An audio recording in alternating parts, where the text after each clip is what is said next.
To your favorite program on Info TV. It is your program Game of Thrones, and of course today we'll be treating two major topics which of course are of great importance in the country. Today we'll be talking about the nationalization of companies in Cameroon.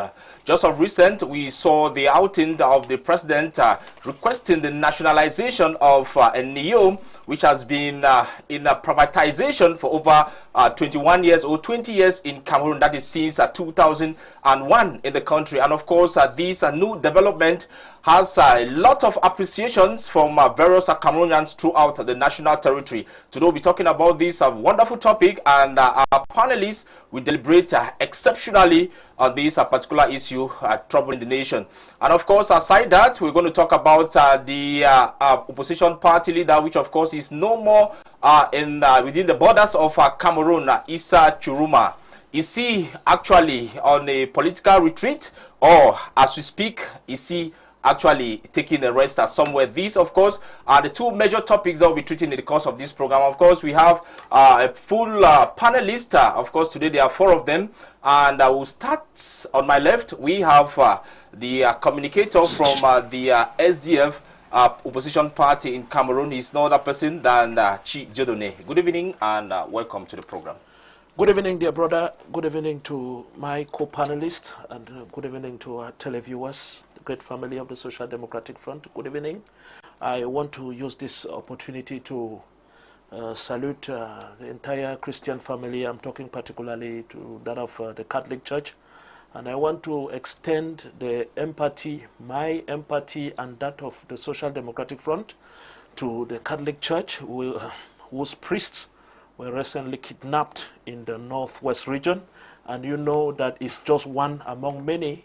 A lot of civilians are being kidnapped. So they have all our empathy, and I'm extending these encouragements to Archbishop Andrew Kia, and to call on him to tell him that the measures that he is taking are quite good. But I am calling on him that instead of marching to camps back in the northwest, let him mobilize the church, let him mobilize the church leaders, let them come to Yaoundé, march to Etudi, and tell President Paul Biya, in using their civic right, that all is not well. Let President Paul Biya go down to the northwest region and talk to his children. Thank you. Let President Paul Biya do that which is necessary to end this war. That, of course, if they go this way, it will not only get the Reverend Father who is still in captivity released, but it will push this government to do the right thing and bring back long-lasting peace to the northwest and southwest regions and to Cameroon in general. Communicator from the SDF opposition party in Cameroon. Of course, we have with us no other person than the national president of the USDP party in Cameroon. He's Prince Ekoso. Good evening and welcome to the program. Good evening, Phil. Good evening, televiewers, and good evening, Cameroonians. Good evening to Jedone. Good evening to my brother Lawson. And it's a pleasure for me to be here once more. And I think that this topic is a very profound topic. And I look forward to see that we can have a very serious debate on the matter, and to see that we provide Cameroonians with the valid information with regards to the topic on ground. Thank you very much, Prince Ekoso, for such deliberation. Of course, your presence is very important today on set. With us also, we have a civil society activist. He's no other person than Numfo Ngwa. Welcome to the program once more. Thank you, Phil. Good evening, co-panelists. Good evening, dear Cameroonians. Good evening, televiewers all over the world watching this iconic program. And I want to once more thank the presenter and the management of Info TV for giving me the opportunity to take part in this wonderful program. My thoughts equally go to the deanery of Ndop, whose priests were kidnapped. We pray that the good Lord will free them from their captivity and give them back to us. Thank you very much for your presence once more on set. Of course, we are a television of proximity, meaning we do entertain each and everybody here. Of course, we have another panelist. He's no other person than a jurist and somebody who has a lot of insight concerning the topic that we'll be going to treat in the course of this program. He is, of course, Mo Waters, who will be joining us in a jiffy. But before we dive directly to what we have for you tonight, let's have this break and we'll be back.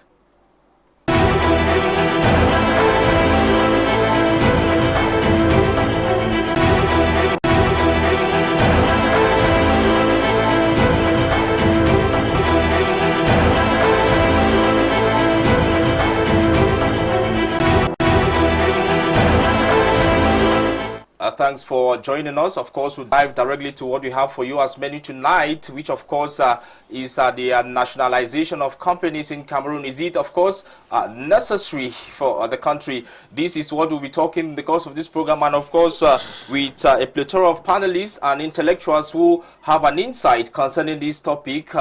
They are going to give their own point of view and see how we can find maybe lasting solutions to maybe a further aspect of nationalizations in the country. I'll commence with you, Chi Dieudonné from the SDF opposition party in the country. We've just seen, just of recent, on the 19th of November, a communique coming out in Cameroon, the President of the Republic wanting or opting to nationalize NEO, which has been, of course, privatized for 24 years in the country, stemming from the ESONL and so on and so forth till today, 2025. How do you appreciate, is it important for the state of Cameroon to nationalize NEO at this point? Is it necessary? Well, it is necessary, but if it is to nationalize for nationalizing sake, the desired results will not follow. What do I mean? If you nationalize NAO and you do not review the governance system of the country, it will not be productive. Because why is it that even when NAO was privatized, it was not functioning properly the way it's supposed to function? It could be because of some shortcomings from the side of NAO. But of course, it is the way all the different enterprises are functioning is also determined by the governance system of the country. You see, as I'm talking to you, just to give you a glaring example, as I'm talking to you, we are within the budget session of Parliament. And the law is clear. The budget is supposed to be tabled to Parliament at least 15 days to the start of session, at least, which means it is preferable that it is deposited earlier, because the budget is around like the fuel with which the country is running, and the lawmakers who are parliamentarians need time to study this document, which is made up of hundreds of pages, consult experts so that they can make informed observations. You know, they always say the devil is hidden in the details. They need that time. But it is almost a tradition in Cameroon that that budget is deposited late and with, outright arrogance. When parliamentarians, notably those of the Social Democratic Front and other parties, rise up, sometimes you will hear those that are responsible for the depositing from the executive, they tell you, no, next time we are going to see what we do, we are going to do it rightly. And the next time, they don't do it rightly. They lie to the representatives of the people. They insult the people with arrogance and say, we will do what we want to do, and there is nothing you can do about it. Because as we speak, there has never been a time when they have come out with an elaborate explanation to tell the people why is it that they have to always give the budget. As I'm talking to you, it has not been deposited. We are less than 1 week to the end of the budget session. A session that is dedicated to study and adopt the state budget. To come back to the issue of NEO, I'm saying this to address the governance problem. Because if you have a country that is joking with an important issue like the state budget... Is it the problem of governance, or you're talking, or you do not welcome nationalization in Cameroon? Of course, I said it is welcome. Because those are some of the industries that permit the state to exercise its national sovereignty and give to citizens the basic necessities at very affordable prices. And why not, in some cases, free? But then, it will not just come like magic. It will come when the governance problem is addressed. And I'm telling you that the state budget, which is the supreme financial instrument that the state is using to manage the activities, is being treated with such neglect, such arrogance. And you see, we are less than 1 week to the end of session. They have not yet had it. So you think that when they nationalize NAO, things are just going to change? Are they going to change the Cameroonians? Are they going to change the mentality of the people that they are going to put there? Would they not be managing the same way they are managing the state budget? And I'm calling on those that are in parliament. Let them make sure that the 112 budget provision is activated. Because as it is now, for the budget to be deposited and voted at this point in time, simply says that the representatives of the people are not representing the people and they're not doing their job. It shouldn't be a CPDM or SDM or whatsoever issue. The representatives of the people represent the nation and they should do their job. And the 112 budget provision should be activated and let the budget be deposited normally and be studied and maybe adopted later on. But as of now, they should not accept to receive any budget and adopt it without studying, because whatever you will see by the end of this month in the name of budget would have been adopted by parliamentarians when they have not studied it. Thank you very much, Achi Jodone, for such deliberation. Of course, I'll come to you, Angwa Lawson. You are a civil society activist. Cameroon, of course, just nationalized a company that has been in the hands of foreign expatriates, in the hands of foreigners in Cameroon. I'm talking about the British Foreign Actors. Now, today, Cameroon has the full autonomy, has the right to manage its affairs relating to energy problem in the country. Do you think, of course, this actually comes at the right time to put an end to issues of jobs, issues of foreign expatriates taking control over activities or issues in Cameroon? Thank you very much, Phil. The topic under discussion is an economic topic. And we are not just here to blow the minds of our listeners. We are equally here on a pedagogic mission, you know, to explain to people some of the delicate issues that we have on in our daily life as Cameroonians. The word, when you look at our topic, the word nationalization, I think we should break it down. What is nationalization all about? Let us define it. Nationalization simply means the policy of taking firms and companies into public ownership. Yes, that is the meaning. And it is predicated on the Marxist view that a classless society in a classless society, industry should be owned by the state, so that they can, you know, from that sovereignty position, provide goods and services to all citizens, unlike giving it to private hands to manage, wherein there will be a lot of inequalities. So that is the theoretical framework on which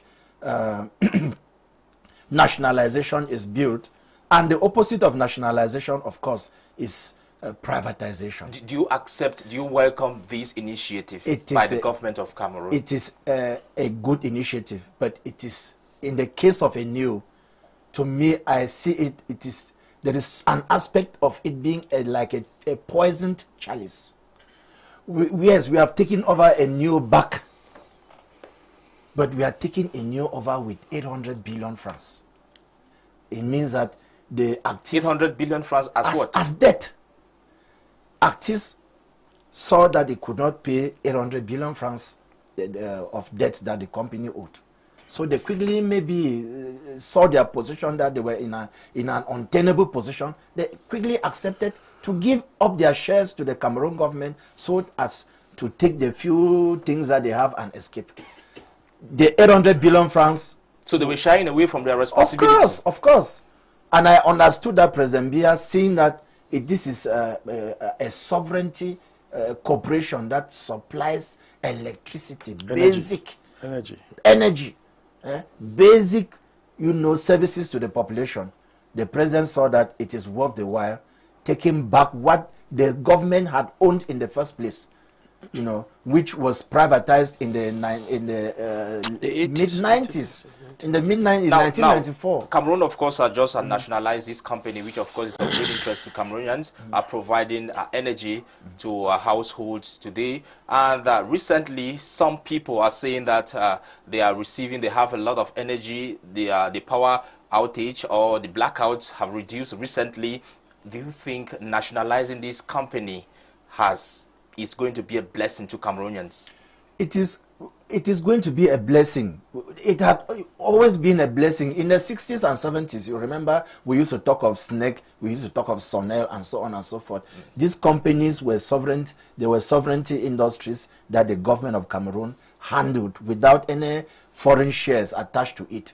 So, and the government did that because they wanted to provide merit goods and services to our population. But because of misgovernance, embezzlement, and so on and so forth, in the mid-1990s, the government was forced, with the pressures from our financial donors, the IMF and the World Bank, through the structural adjustment programs, some of these industries were forced to liquidate. Thank you very much, Angwa Lawson, civil society activist. Of course, I'll come to you, Prince Ekoso. Cameroon today, we are just nationalizing a company, and of course there are so many others that have been privatized years ago, and it was so because of some financial hindrances imposed on Cameroon at one point in time, and thanks to other consultation meetings with international financial bodies. Now today, Cameroon, of course, is reclaiming what belongs to her. Do you think this step was actually necessary? Well, thank you once again for that fundamental question. My brother tried to analyze the context of nationalism or nationalizing state or companies in the context of Cameroon. You know, he tried to define what nationalism is all about and what are the contexts or what are the benefits, you know, that Cameroon can derive by nationalizing corporations like the ENIO and other state corporations. You know, there are benefits and there are also disadvantages in all of these initiatives. And particularly with the context of the current system under which we find ourselves, like he mentioned about the tendencies of the 1990s, where international corporations or international institutions imposed on Cameroon certain measures in order to curb certain economic challenges. You know, but I want to drive your question to a direction which we can be able to draw inspiration from. I am driving this question to an example in terms of nationalism or nationalizing corporations with a country in the world that has become one of the most strongest economic viable countries in the world today. That country is none else than Singapore. If you go and read the history of Singapore, the leader of Singapore, the Prime Minister of Singapore back then was Lee Kuan Yew. In the 1940s, when that country was actually one of the most miserable countries in the world, after the Second World War, that country was going through a lot of difficulties. But this leader decided to take responsibility into his hands and to make sure that the country nationalized its corporations and using certain measures to be able to bring Singapore where it is today. Exactly. One of those things that the leader did is the aspect of nationalism or nationalization of state corporations. How did he do that? First of all, he identified zones that could be classified under industrial zones. Example, like the airports. Singapore is the highest country in the world that planes land and go out of Singapore like rain. every day. And how did he do that? He created what they call duty-free economy, whereby, like for example, at the airport, you come, all the goods at the airport are duty-free. And this made Singapore to rise powerfully economically at this point. Now, when we say that dividing the economic zones, like for example, the industrial zone, you go to Douala, they tell you that we have industrial zones in Douala. Do we really have industrial zones in Douala? The answer is no. There is a lot of haphazardness in our demonstration of economic independence. If we really want to be economically independent, we must have a program and a project that actually spell out what comes in and what goes out. But in this context, like my brother explained, taking a NEO, which is going through a debt of about 800 billion. I don't think that that is nationalism. It is just, you know, it's just like the Frenchman say, on va faire comment. Now, there is no way that Cameroon government could say, no, we don't want to take over a NEO. Because like he mentioned, NEO is the one of the most sensitive corporation in the country. And so Cameroon had to take over that debt. But how to manage it to be able to come out to become a national corporation is the bone of contention that we're having. Prince Ekoso, you come to bear with me that Sonel actually belongs to Cameroon before the privatization system came into place, and the country was managing this corporation for years before giving it out to foreigners to manage. And today, but now the question that lies right now is how is the government going to manage this company, given the fact that a huge debt was supposed to be paid to the coffers of the country, and of course this company is living a NEO with other deficiencies, financial deficiencies, and not only that, in terms of material, some of their equipments are already wearing out. Now, do you think Cameroon government, of course, will be able to manage this within a short period of time and provide the energy that will emerge Cameroon come 2035? I believe that Cameroon can do it. But now there are certain things that Cameroon should be able to put into context. One, the laws that govern certain operations should be put into absolute practice. If we don't practice what we preach, we cannot evolve, we cannot develop. The laws of this country, when we talk about, you know, anti-corruption, when people, you know, I don't want to be so critical, but the point is that you need to be critical. The point is that we need to understand that in order to evolve, we must put up principles and laws that are obeyed. That is what Lee Kuan Yew did in Singapore. He put up laws that he himself conditioned himself to be able to respect those laws. If we cannot respect our laws, then we cannot pretend to be able to develop our systems. Number two, you cannot develop an economy without foreign investment. These are some of the things that we have been preaching and calling on the regime to be able to take into consideration the input of Cameroonians in the diaspora. There are Cameroonians in the diaspora who can actually handle a NEO and make a NEO to be able to become that state-owned corporation with a lot of energy. And Cameroon is not scaring any nationals that want to come and invest in Cameroon. Listen, we are talking about laws. I have brought business people in this country who came here to do business, but the experience that they have or that they had scared them till today. These are foreigners who came here with a lot of money. But now, when you go to some of, let me say, some offices, the people in charge of those offices, they start asking you to be able to give them a certain amount of money before certain documents are signed. These are elements that actually weigh down the Cameroon economy.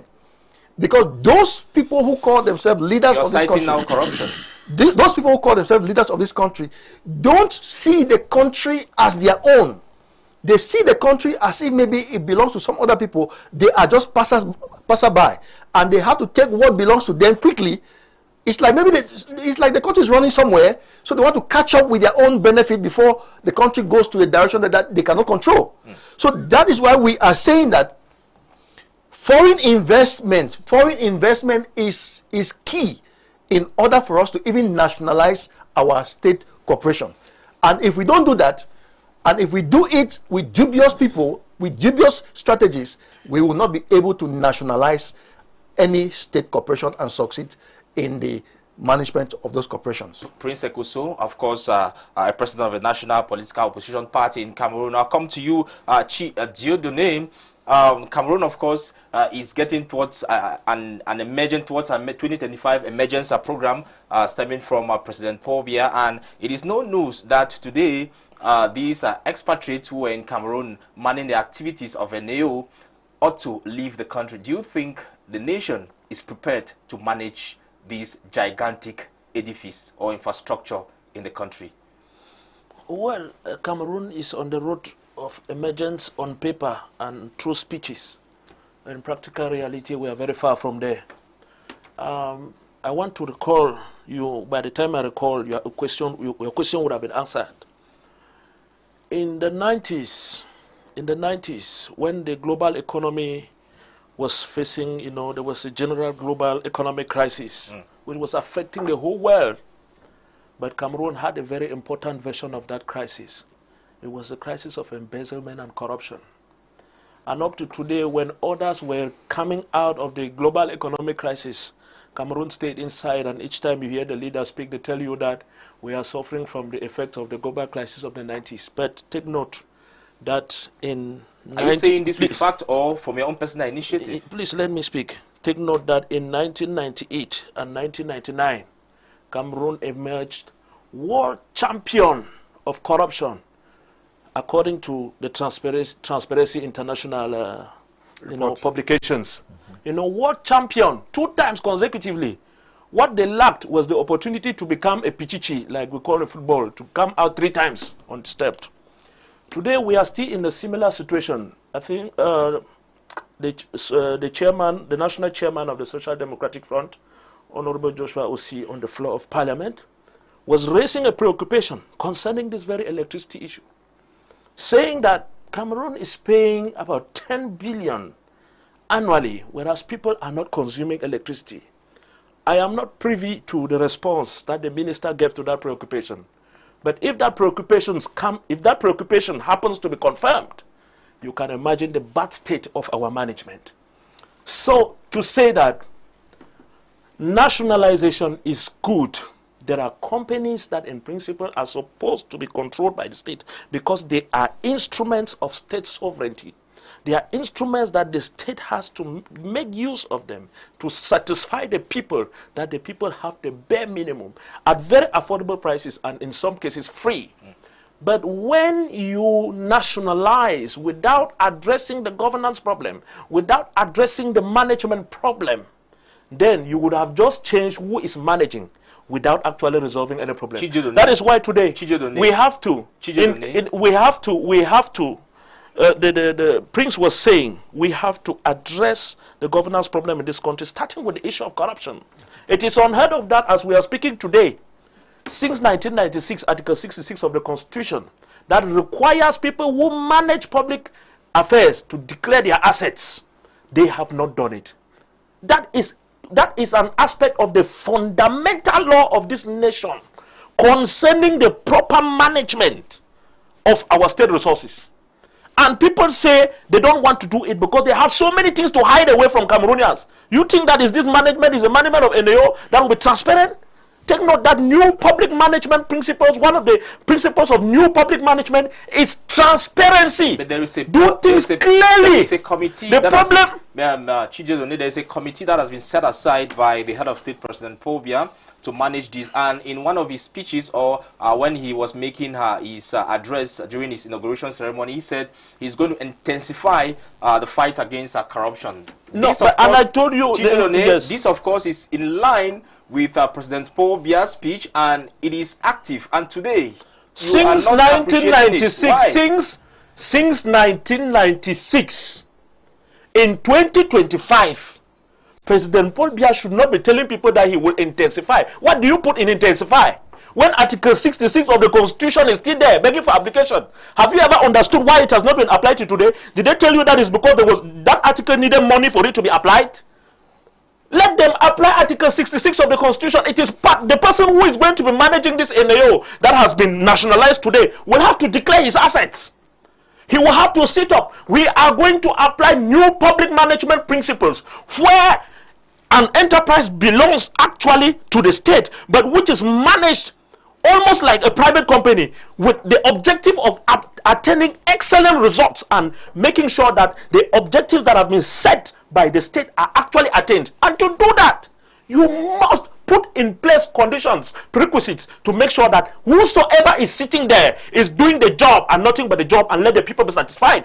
And to do it, you know, they say the law is general. The law for good, the issue, the fight for good governance, to make sure that good governance in Cameroon is a reality, should not be an issue that they want to address with NAO, or they want to address with Camwater, or they want to address with Camtel. They should address it for the entire Cameroon. And one of those things that is needed is the application of Article 66 of the Constitution. We are talking about the diaspora. You heard them talk about the diaspora there. The Cameroonian diaspora is so rich. Today, you saw how the elections came. They have expressed their disgruntlement. They voted and said it clear that we are angry. We are unable to participate in the development of this country the way we want. We want to restore the dignity of this country, but the governance is a problem. How well do you want it to be said? The president of the republic should be articulating on this. The elections have come and gone, and Cameroonians, of course, are developing. President Paul Biya is exercising. President Paul Biya is still talking today because of the election. So we have to keep talking about it. Cameroonians are finding possibilities to make sure that they do develop the country. I'll come back to you, Chijidone. Let me get to Numfo Lawson. It is very obvious that from the opposition party, they are not very happy with the declarations of the President Paul Biya of nationalizing this state corporation. Of course, today it is coming back to the state of Cameroon. Now, do you think this nationalization is going to scare foreign investors? Not at all. It is not going to do that. But before I come to answer your question, I would like to frown at one thing. You know, the President of the Republic, on many of his past speeches, has talked about the fight against corruption, time without number. I cannot count the number of times that he has talked about his determination to cut off people's necks who are guilty of corruption. But you see, all that happens only on paper. That happens only on paper. It's as if it is on speeches. In speeches. I think there is a missing link here. There's a missing link between what is said and what is done on the ground. So, and you see, for this nationalization to be effective, you know, one thing I love President Ahidjo for was the fact that he was severe. For Lawson, it is very obvious that, of course, tomorrow we need to move forward. Cameroon is no more in the past. We are now finding President ways. Biya needs to borrow a leaf. Now, Lawson, we are looking for ways. From President Ahidjo in the way he managed the question these is very companies. The question is very clear. Yes. We are looking for ways to develop Cameroon. Now, we have other companies in the country that was being privatized. Until date, they are still under the control of these foreign investors in the country. And Cameroon, of course, do you think this act or this step taken by the government of this country will scare some of the big investors in Cameroon? No, it cannot. It cannot. There are some foreign investors in Cameroon who are doing well in their areas. And if you are doing well in your area of business, there is no reason why you should be removed from business. We simply had a case of a NEO which was not performing. And if it has not been performing, it means that they were not up to their performance dashboard has not been respected. The contract of performance that they had with government has not been respected. And in so doing, they have to be taken out of the market. I would like to propose that as a NEO has been taken back by government, let the government depoliticize the management of state corporations in Cameroon. What has been killing us in this country is the politicization of the running of state corporations, mostly by ENAM graduates. You see, in big countries, big companies like ENU, they are handled by CEOs, and their recruitment is done by human resource management firms, hiring firms. That's right. Through, hiring through vacancies that are advertised in the media. In fact, professionals are involved in hiring CEOs in such companies. But in Cameroon here, it just takes a decree. You bring a family member, he sits as board member of a company or at the management of a company, and he ruins everything with his brothers and sisters or from his village. Thank you very much. Thank you very much, Lawson. Of course, I'll come back to you in a jiffy. Let me get to you, Prince Ekosum. It is obvious that this company now belongs to Cameroon 100%.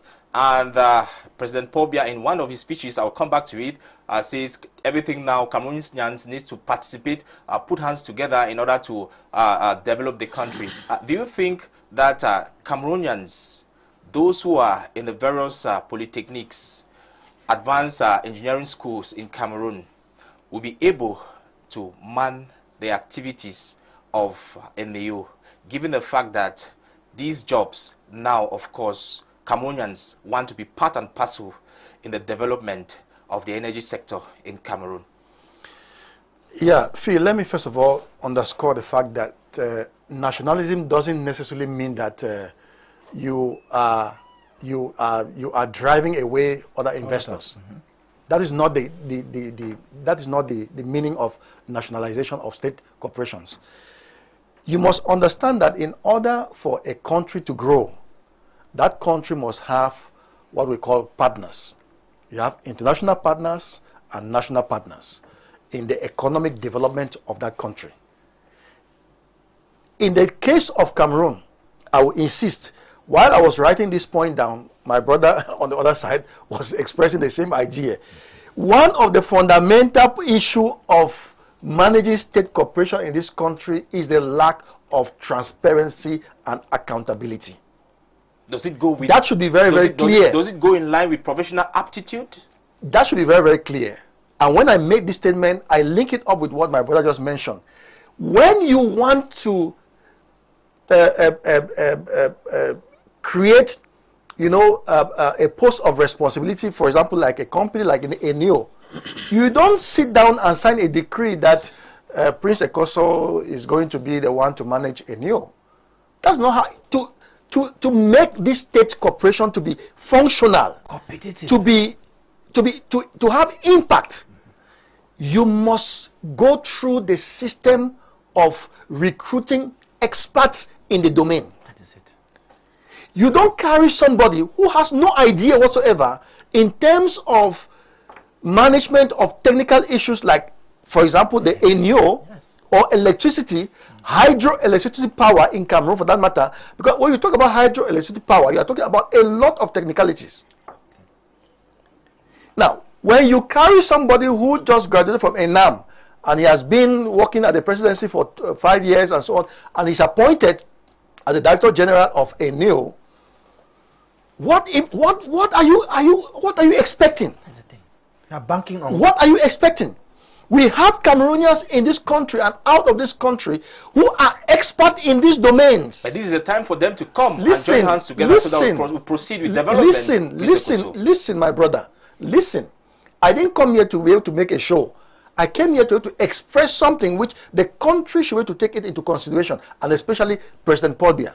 He has made a lot of promises for the people. A lot of promises.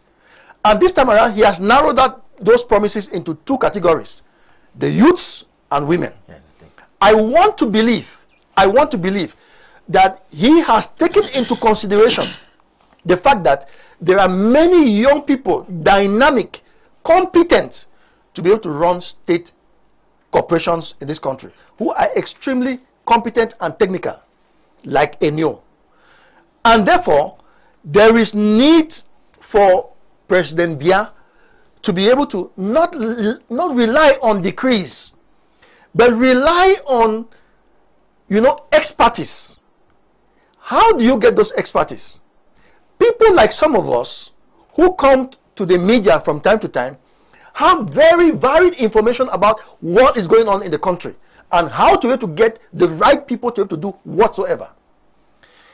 The fact that some of us come on TV and talk, it doesn't mean that we don't have job to do. It doesn't mean that we don't. It doesn't mean that we are useless. You guys are we are competent people who have ideas to be able to make sure that we must not be the ones, but we have ideas of people who can do the job, and we must rely also on the issue of transparency.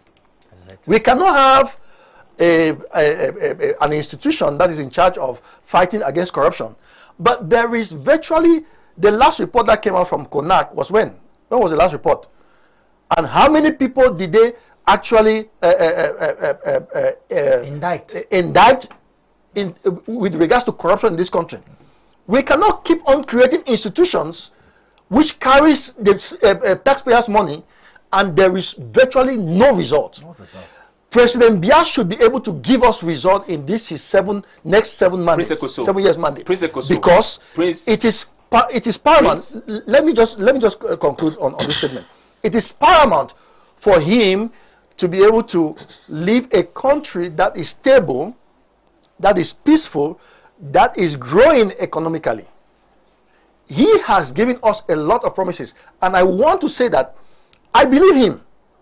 I believe him because he has the experience. After running a country for 40 years, you cannot tell me that he doesn't have the experience. So thank you. He has the experience, and he knows who are those who are running down this country. Thank you very much. And the right time has come for him to make a stop on that, so that we can be able to get the right things to be done the right way. Thank you very much, Prince Ekoso, National President of the U.S. DP party in the country. I'll come to you, Chi Diodone. Do you think, of course, the government of Cameroon needs to further its notion or theory or ideas of nationalizing companies owned by foreign investors in the country?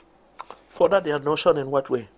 Do you think Cameroon at this moment, some of the companies that were being given or privatized in the country needs to come back under the control of Cameroon, of the state of Cameroon, to manage affairs so that Cameroonians can get a say in the management of state corporations?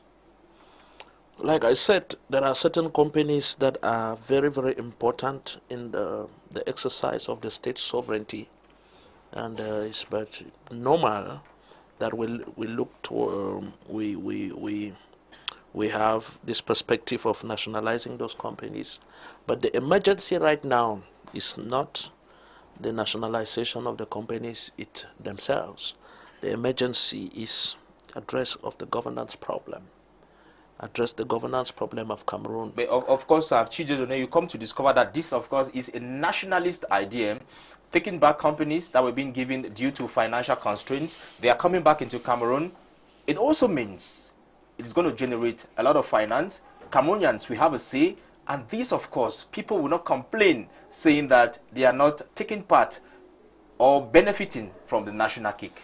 Even as it was, it has been generating finances, sir. You know, people don't steal from where there's no money. People don't steal from where there's no money. Did they tell you that the problem of Cameroon is that Cameroon does not have money? It has been generating resources, but you and I have not been enjoying. Because this thing has been reserved for a handful of predators that, you know, eat state money like rats that have been put in a bag of granules. They have been embezzling our money, sir.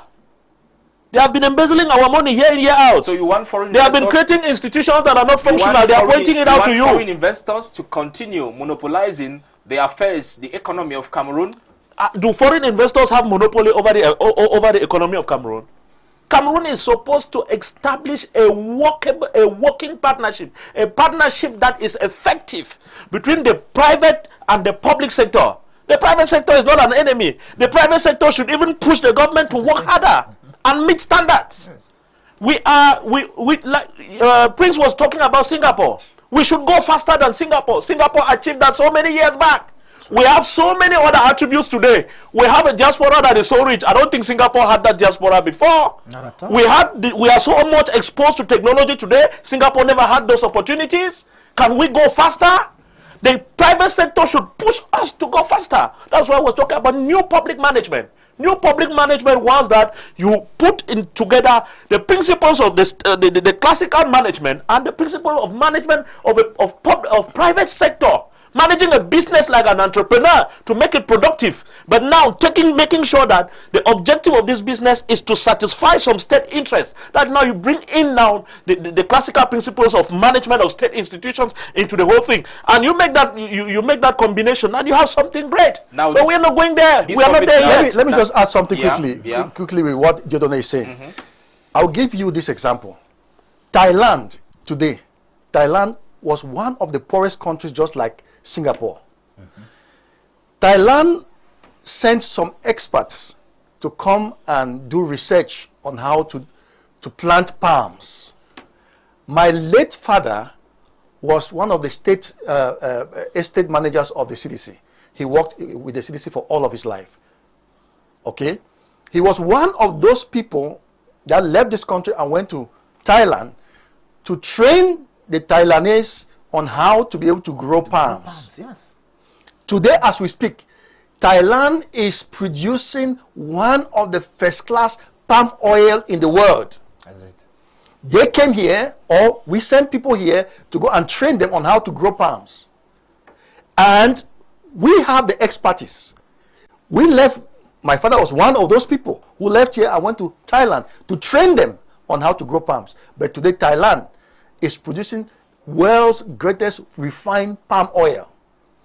So how can we have this expertise that we have, and yet we are unable to develop? We are going back and forth. We give state corporation to private ownership, and then later on we take it back. I want to add by saying that solution to that. I want to add by saying that this a new thing. It's not that we have nationalized it.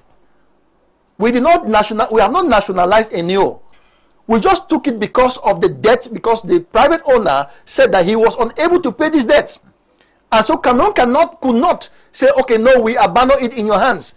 So they took it as a point of rescue. Rescue by their faces. But people are giving analysis on social media and on TV saying that Cameroon has nationalized. That's a fact, Prince Eko. So you cannot deny the fact that the country has nationalized these companies. They have just taken, they have just rescued the company. It belongs to 100% shares belongs to Cameroon. That is not that's not nationalizing the company. If you are making me how to speak in French, you have to understand what it means to be able to nationalize and to have shares. The company, state companies. To nationalize the company doesn't mean that you must own all the 100% shares. No. Because the truth is that Cameroon government cannot manage Enyo. So now tell us. That is the honest truth. Now you're with the budget we have, Prince Ekoso. Yearly budget is how much? Prince, it's 7,000 something billion. Prince Ekoso.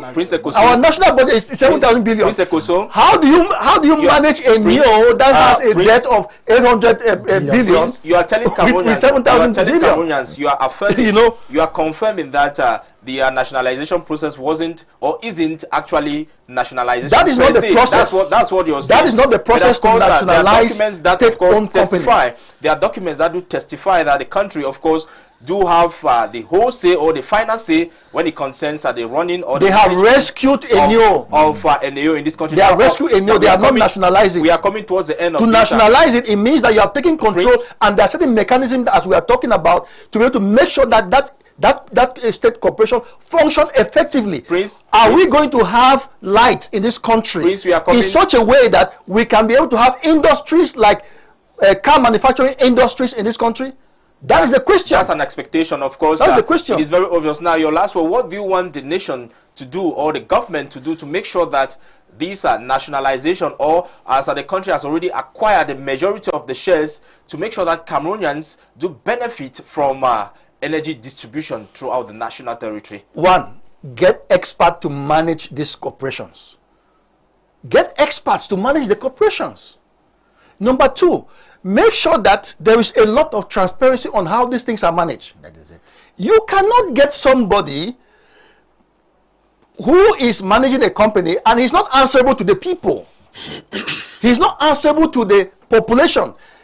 You know very well that when lights are cut in Cameroon, for example, do you know how much the state loses when lights are cut just for 1 hour? Telling you. Do you know what the state loses in terms of economy?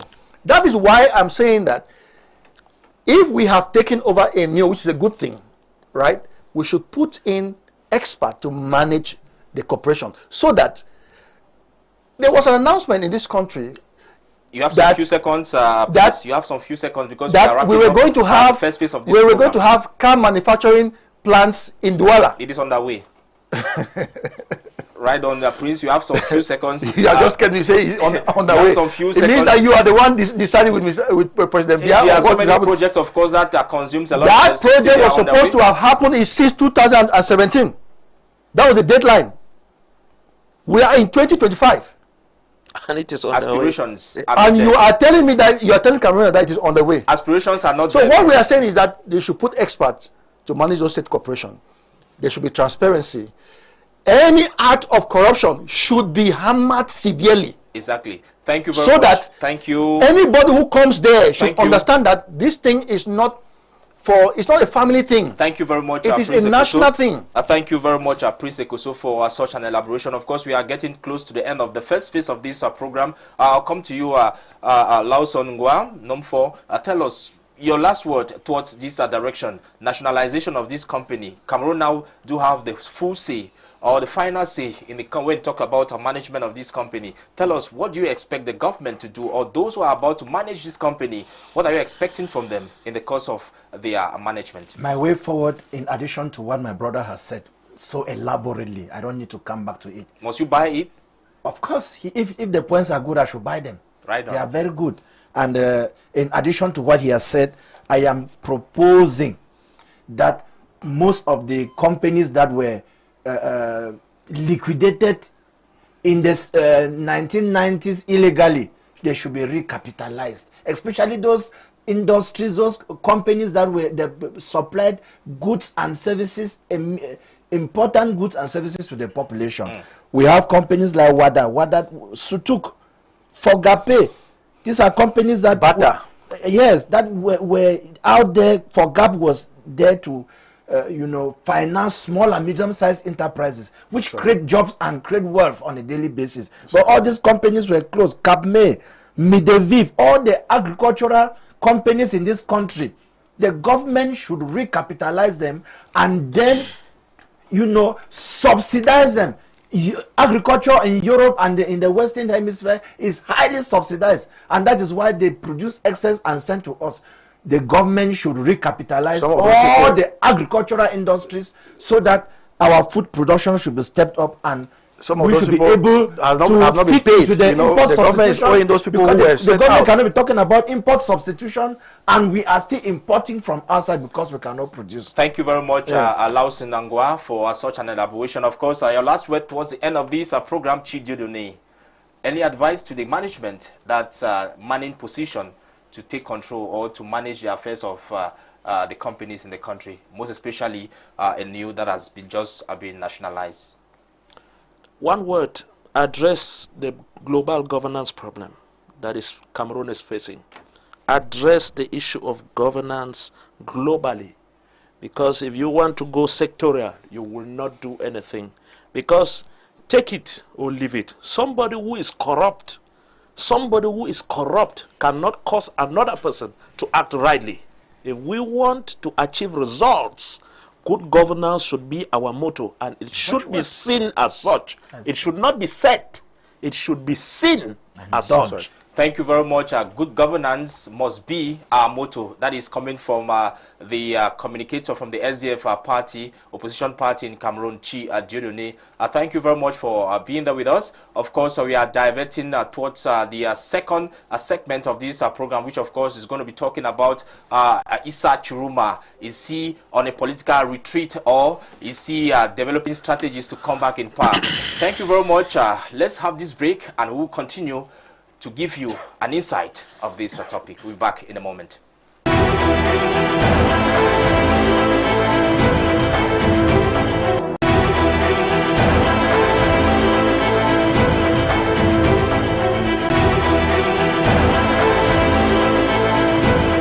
Welcome back to this second phase of your program Game of Thrones tonight. Of course, we divert directly to the second topic of today, which of course is talking about the opposition, main opposition leader during the 2025 presidential elections. He's no other person than Issa Chiroma. Is he in exile or taking a political retreat? This, of course, will be something that will be elaborating. As of now, Cameroonians are doubting where is Chiroma, Issa Chiroma, who happens to be one of the instigators of some of the issues that is ongoing. Some say it is, of course, good, while others say it is not welcome in the country. The question that we'll be asking them, is he taking a leisure moment somewhere, or is he planning something to come back to the country? I'll commence with you, Prince Ekoso. You are the national president of a political opposition party in the country, and of course you buy now the ideas of the party in power. You are a fervent now follower of President Paul Biya. Tell us, Issa Chiroma is not around. He is now scarce within the borders of Cameroon. Is he actually in exile or on a political retreat? Well, you know, Cameroon is a state of law. And as a country or as a state of law, we must abide by the principles and the laws that govern the country. One of the most important things that we must register in this 2025 presidential election is that President Paul Biya has been sworn in as the President of the Republic of Cameroon. So any other argument is irreversible. And we must understand also that anyone who instigates destruction of properties and human life is against the law. And during the declaration of the winner of this presidential election, we have seen through social media how Mr. Issa Chiroma actually instigated and asked people to go on rampage, to go on the streets, and to carry out wanton destruction of lives and properties. Where is he, Prince Ekoso? Where is Issa Chiroma? When you carry out those kind of activities in a state of law like Cameroon, you become a criminal and you become wanted. In my view, Issa Chiroma, knowing fully well what he has done, should be in hiding. And recently, we saw a document flying through social media, and verifications have been made that that document is authentic, coming from the Gambian government, stating that Issa Chiroma is in their keeping, and the government of Gambia has asked Issa Chiroma not to carry out any activity that will cause, you know, subversion of another African country, which is Cameroon.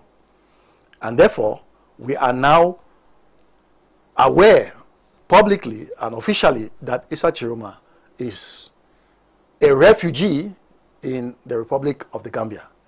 And therefore, the reasons why he is a refugee there are well established by certain acts which have been posed on the ground.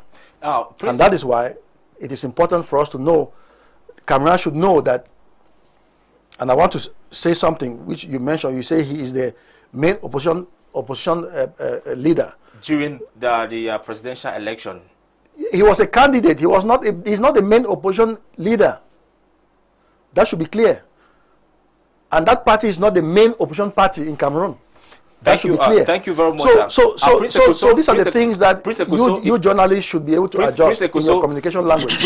We have an opposition party in this country which has stood the test of time, which is the SDF. Prince Ekoso. And younger political parties, opposition parties, are coming up like the USDP.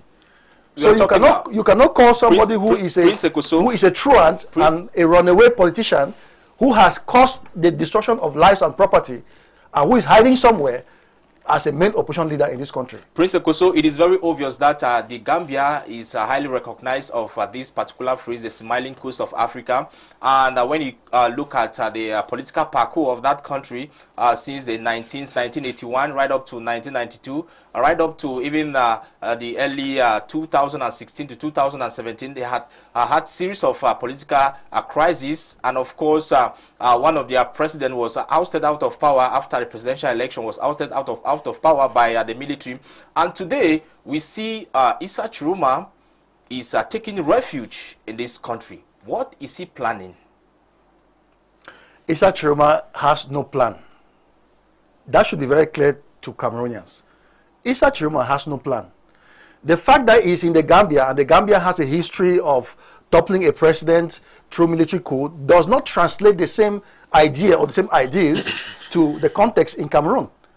People should understand that when politicians like President Biya made statements like "Lo Cameroun, c'est lo Cameroun," it's not for nothing. The Cameroon context is far more different from other countries in the world. And what I want to vehemently say here and now is that Chiroma did not have even a political program during his campaigns. The only political program that he expressed consistently, and he made that statement in the Anglophone zones, was that, "Have you people forgiven me?" That was his political program. And the people say, "Yes, we are forgiving you." That was all. So you cannot take somebody who did not have a political program, first of all, during the presidential election, and now he's running helter-skelter, hiding like a small rat somewhere, to say that he has a plan in a foreign country, and that country has already made an official statement indicating that he is in their keeping. And before he went to Gambia, he was first of all in Nigeria. So the parcours of Issa Chiroma is well known from Cameroon, how he left Cameroon, and when he left Cameroon to Nigeria, and how he left Nigeria to Gambia. So you cannot tell somebody, you cannot convince Cameroon, you cannot instigate, or you cannot cause Cameroon to continue to believe on someone who is running away for his own life, that he has a plan to come and save the life of Cameroonians. It doesn't work that way. So there is no plan that Issa Chiroma has for this country, for Cameroonians, or for anybody. If you think that he's going to plan a coup d'etat to come and topple the government of Mr. Biya, or topple Cameroon, or to create war in Cameroon, that is a far-fetched dream. That's a far-fetched dream, because he doesn't have the instruments. This is somebody who has served under the regime in place for 22 years. And if he had plans, he would have actually matured those plans before even coming to campaign for this election. And during this campaign, I said he did not have a political program. And it is not now that he will be out of the country, where he is actually vulnerable, that he will be able to have any plan to be able to come back. The only plan he can have now is the plan of asking for amnesty, for President Biya to grant him amnesty, for him to come back like they did in the past for him, and for him to come back, and then they give him a small place for him to be able to sit down quietly. His political career is finished, it's over. He should allow the space now for young Cameroonians who are coming up and who have vision for this country. Thank you very much, Prince Ekoso, National President of the USDP party in Cameroon. I just want to remind our televiewers that please, we don't receive calls. We take just messages. You can send us some messages on the number on your screen, which of course on WhatsApp, or you can send us SMSs through direct SMSs. I'll come back to you, Ngwa Lawson. You see Issa Chiroma, as said by the National President of the USDP party, Prince Ekoso, saying that he's not within the borders of Cameroon, and there are documents that do testify or attest that he's in the Gambia. Now, he's of course transferring or working in collaboration with some party militants in Cameroon. Of course, one of his cohorts is the renowned barrister Alice Com, of course, in Douala, and she has been making a lot of statements concerning concerning recurrence of violence in the country. Do you think, of course, this is something that needs to be appreciated by Cameroonians at this moment? And do you think where Issa Chiroma is planning something different? Thank you so much, Phil. I beg to differ a bit with Prince Ekoso on the analysis he just made. Before I delve into what the question you've asked me, I would like to say that To go on exile is, you know, a deliberate act, a voluntary act, and it is in most cases done for political reasons. Then to retreat is a military term used in battle. Somebody retreats. An army can retreat for certain reasons. They can retreat to re-strategize, to ask for reinforcement, to avoid losing men, to confuse even the enemy. So, I would like us to, I wanted to get these two definitions before we delve into this topic, because they are very important. Unlike Prince, who undermines what Mr. Chiruma's outing is all about, I want to say that Mr. Chiruma's presence in the Gambia at this moment, the government of Cameroon should take it very seriously. Why should the government of Cameroon take this very seriously? After the elections, he succeeded in going to Nigeria. From Nigeria, he crossed about 5 West African nations and then found himself in the Gambia. It shows a certain regional solidarity that he has. I would like to tell you here, from the way I look at the things, Mr. Chiruma has external support. It could even be military. It could be geostrategic. That is the way I look at it. And if we should not undermine that aspect, instead of, you know, trying to play down on it, let the Cameroonian authorities look for other means to counter him and maybe bring him back to the fore of Republican legality, using soft power, using dialogue, using openness, using the next government that His Excellency President Paul Biya is about to form.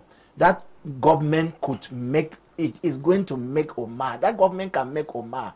It can make, if it brings in the right people that are open, that are humble enough to come down from the high horses and open up to the political stakeholders in this nation. That's, of course, your own point of view, Ngwalauson, civil society activist. You're talking from a general perspective. I'll come back to you, Achi Diodone. You've been silent for a while, and you're not here just to pass time, but, of course, to tell Cameroonians your own point of view, especially from your own party. Now, we see the president of the opposition leader in Cameroon, Issa Chiruma Bakari.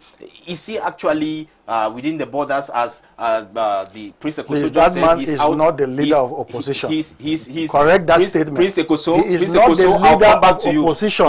He's a leader of his party. He's a leader of his party. He is not the leader of the opposition. Prince Ekoso, if you put please it that way, allow me. You are trying to undermine. Allow me to speak. I'm not undermining you, please. The labor of people who are actually doing the job of opposition. Issa Chiruma left the government of Mr. Biya and came to run for office 2 months to election. You cannot tell me that he is the leader of opposition. He's the leader of his party. He's the leader of his party, but not leader of the opposition. Leader of his opposition party. It's not your party. Yes, say he's the leader of his opposition party. Allow me to get to Chidiodo. Now, do you think Issa Chiruma, where he is, he's taking a nap somewhere, enjoying himself, or is it a political retreat? Is he on exile? Well, I want to say very clearly that the SDF is not struggling to lead the opposition.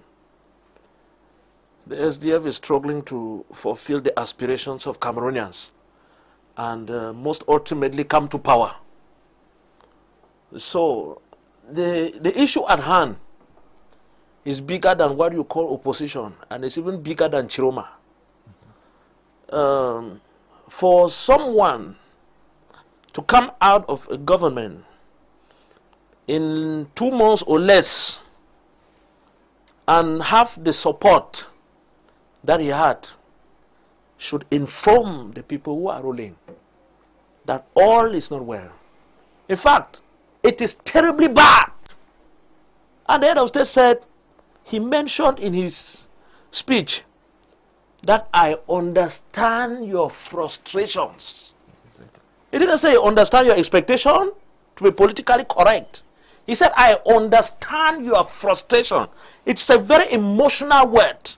That choice should be taken into consideration. Exactly. Wherever Mr. Issa Chiroma is, and whatever he's doing should not even be the focus.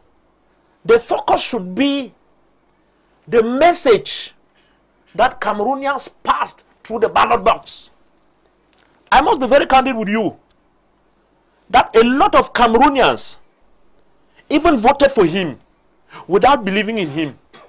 A lot of them are very aware of his past and of all what he has done. They are very aware. A lot of them were not even asking him what program he had for them.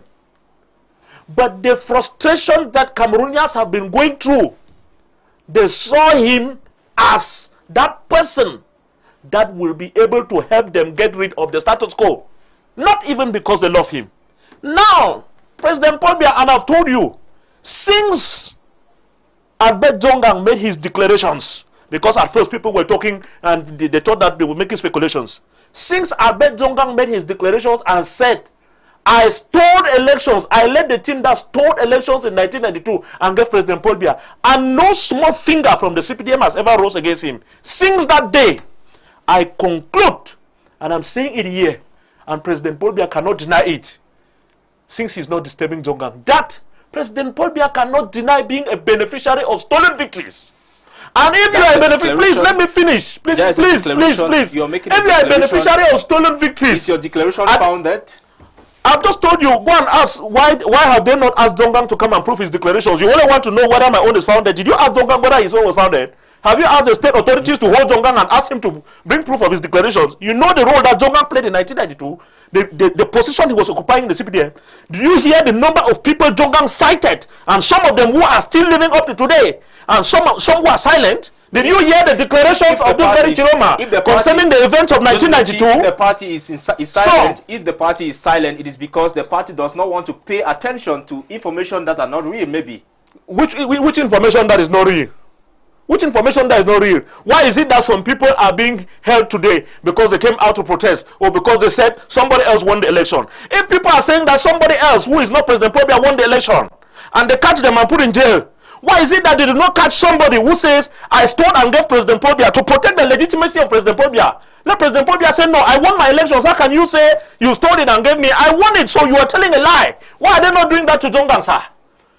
By not doing that, they have accepted that President Paul Biya is a beneficiary of stolen victories, but that is not the case. And I've equally presented President Paul Biya, and this is not the outcome of my intelligence or my thinking, that he is a beneficiary of a special grace of God upon his life. The focus at this point in time is how well President Paul Biya is using that grace. You know, if you go and steal somebody's thing, and you even get away with it, it is because God also permitted you to get away with it. And God can still permit you, God can still permit you to do something. God can still permit you to, please let me finish. Let me land. Of what you God can still permit you to do something in accordance with the grace that he has given you. So I am telling President Paul Biya, here and now, the issue is not Chiroma. This issue is bigger than Chiroma. You saw the votes that are coming on the official results, which are very contested, highly contested. I told you that in the Northwest, I'm still seeing ghost voters everywhere, but they tell me that thousands of them voted. But even with those results that are highly contestable, President Paul Biya should take note that what came out of the ballot box is bigger than Chiroma, is bigger than opposition party. The result is bigger than an opposition party. The result he had from the diaspora should inform him that it is not well, and what he should be doing today is to address the need for change in this country. And one of the things he should do, he should also consider bringing back the Chiroma. Let him call him, let him tell him to come back. You know, we have been together. We have been together against these people for quite some time. You went out against me, but now, please, let us see what Cameroon, we are living for the younger people. So let President Paul Biya extend a hand. This issue of just going violent, law is not going to help Cameroon now. There are so many people who are in jail. Let President Paul Biya release them. Let him release them. Let him release them. Thank you, Achididone, and appease Cameroon for outburst. Of course, I'll come to you, Prince Ekoso. Issa Chiroma wasn't sent out of the borders of Cameroon, was he? Or is he somewhere just to make sure that his family is okay and so on and so forth? You asked me the first question. Your question was? where is Issa Chiroma? He was not. Was he sent out of the country? I am answering your question. You know, we are not in a nursery school here where you say 1 + 1 = 2. We are all grown up, so we have to embellish our response to your question. It is very logical. So the question you asked me, I answered the first question in context. Whether my co-panelists agree with me or not, that is a fact. Chiroma, where he is, he can do nothing to this country. The question, that should be very clear. The question that I now, asked... I'm answering your next question. Yeah. Whether Chiroma is... Was he forced out of the country? Forced out of the country. Well, the last time that the social media showed us Chiroma in Cameroon was when he was receiving some of his militants around him in his residence in Garoua, right? And they were reporting to him about the state of affairs and how there were snipers all around and so on and so forth. How many people have been killed who were going out to protest. That was the last time we saw him on social media.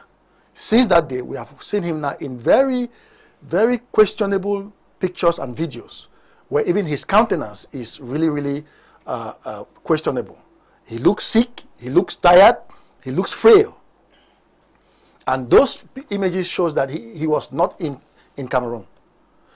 Now, was an issue of warrant of arrest issued against Chiroma? The answer is no, which means that he was not forced out of the country. All right? Officially, he was not forced out of the country.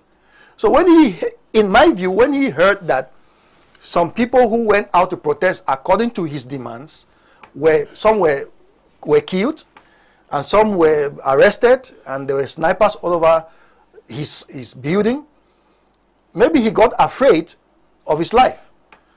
That is a leader who says that he was going to stand for the people. And we are talking about Chiroma now in the Gambia. That is a leader who says that he was going to die for the people, but he's not in another country. Was there a warrant of arrest? The answer is no. So he meticulously swindled himself out of Cameroon because of fear of being arrested, whereas there was no warrant of arrest over him. Those are the things that Cameroonians should understand, that we are dealing with somebody who does not have the guts to be able to stand and to speak for the people like some of us who have been doing for many years now. While we were talking and trying to be able to make sure that the government does the right thing, Chiroma was there eating bread and sardine with Mr. Biya. Today, he's in the Gambias. And people are trying to defend him and saying that he's preparing something. Cameroon government should be careful. I'm not saying that Cameroon government should take everything lightly. As a matter of fact, there is what we call security reports. Nobody should fool us. Chiroma going out of this country, the government is aware. His movement from Cameroon to Nigeria, from Nigeria to the Gambia, the government is aware. The official report from the Gambians should be able to inform us that these things now are already, administrative issues. And so they have to be documented. Okay? So nobody forced Chiroma out. He's running helter-skelter, begging for people to come and plead for him. That is what is happening now with Chiroma. Because if he had plans, he will not go right to the Gambians to go and execute those plans. We have governments around with military might, or who have taken power through military might. If he is really connected and has international support, as some people are claiming, we must understand that this same man we are talking about has been serving under this regime for 22 years.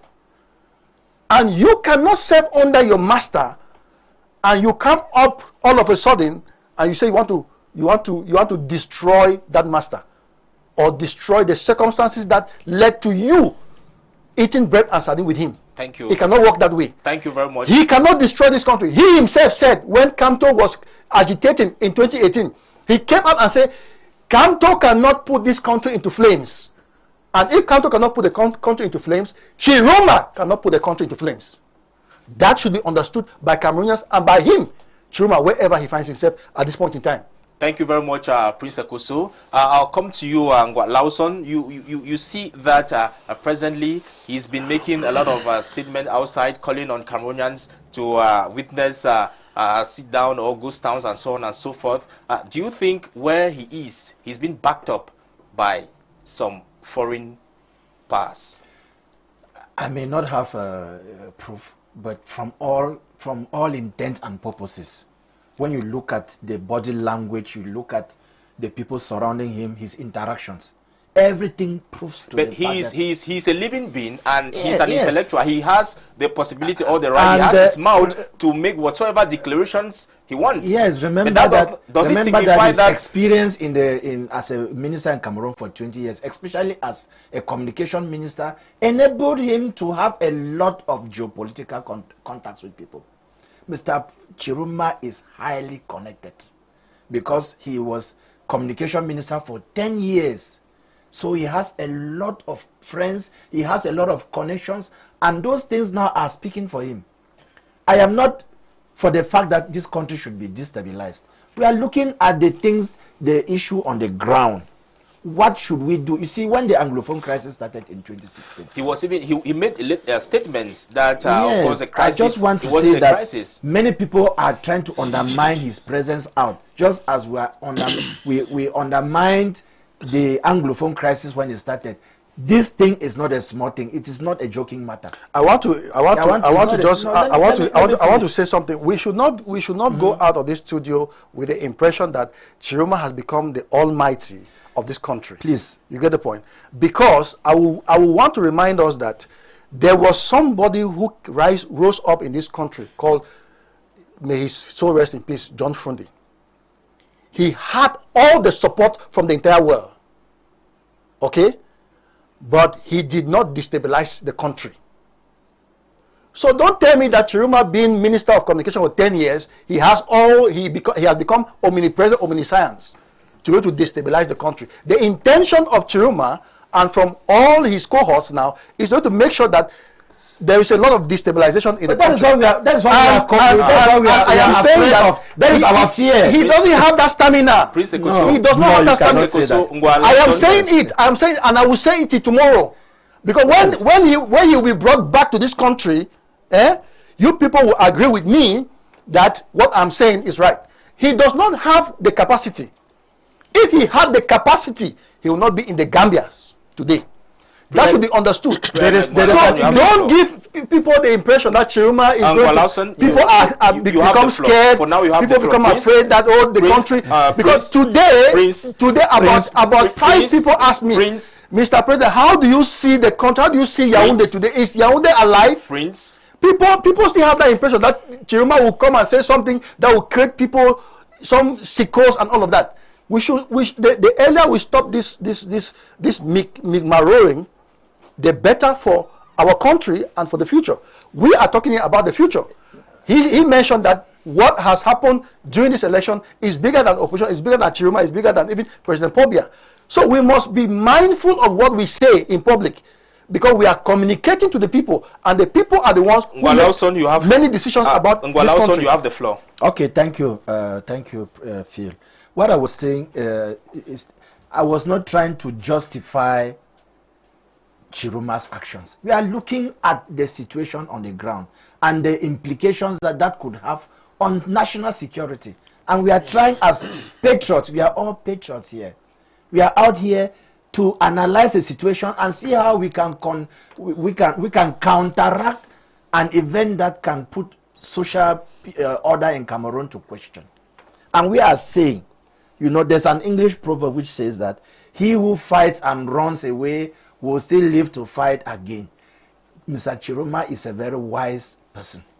Thank you very much. Yes. Thank you very much.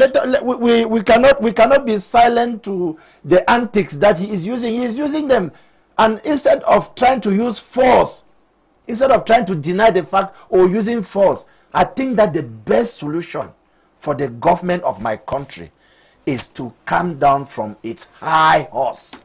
This is a time for us to be humble, and we reach out to all Cameroonians, knowing that we are passing through a post-electoral situation. The country should be humble against insecurity.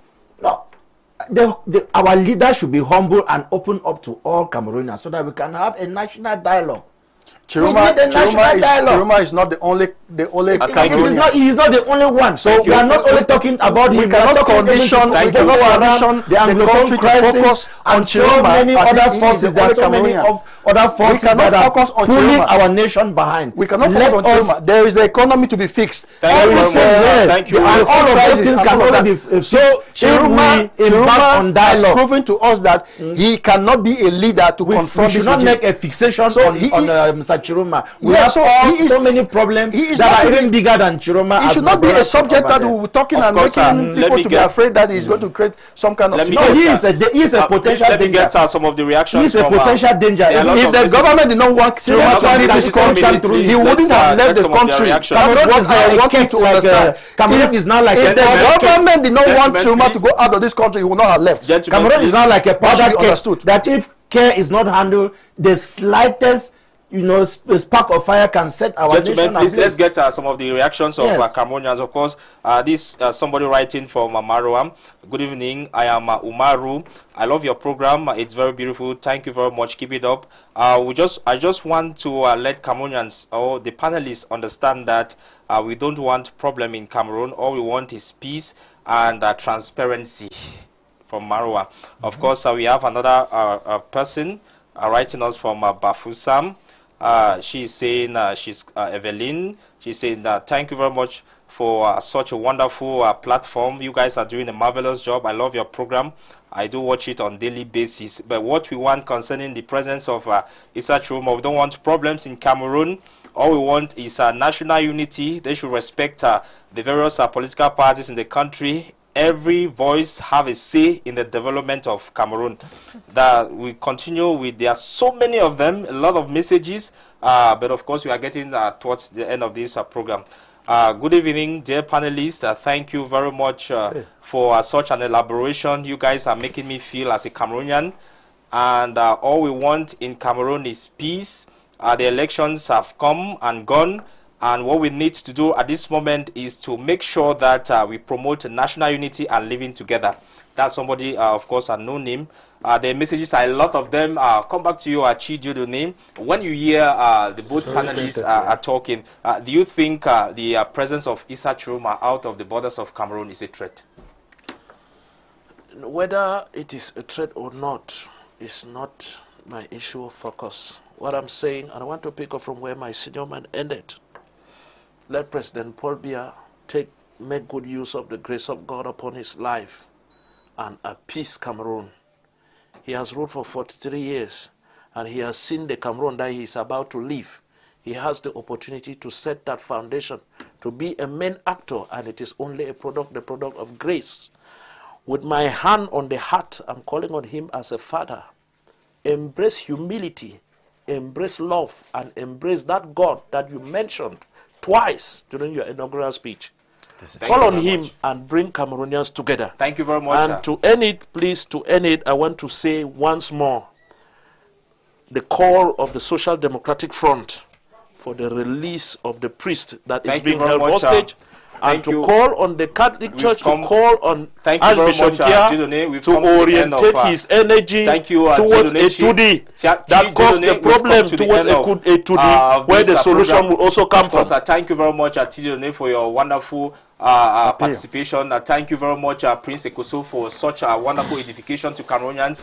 Thank you very much. You have stolen my time. We have come, of course, we had not enough time. We've come to the end of this program. I just want to thank you very much for your presence. I just want to remind our televiewers that this very program will be broadcast on Saturday at 4 p.m.